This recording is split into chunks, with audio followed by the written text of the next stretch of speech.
दोनों बोल दियो ना।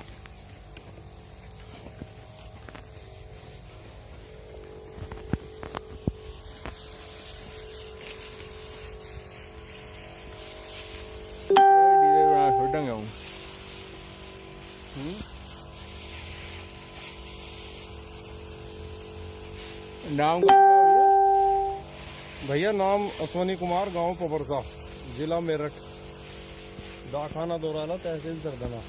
अच्छा, काय मार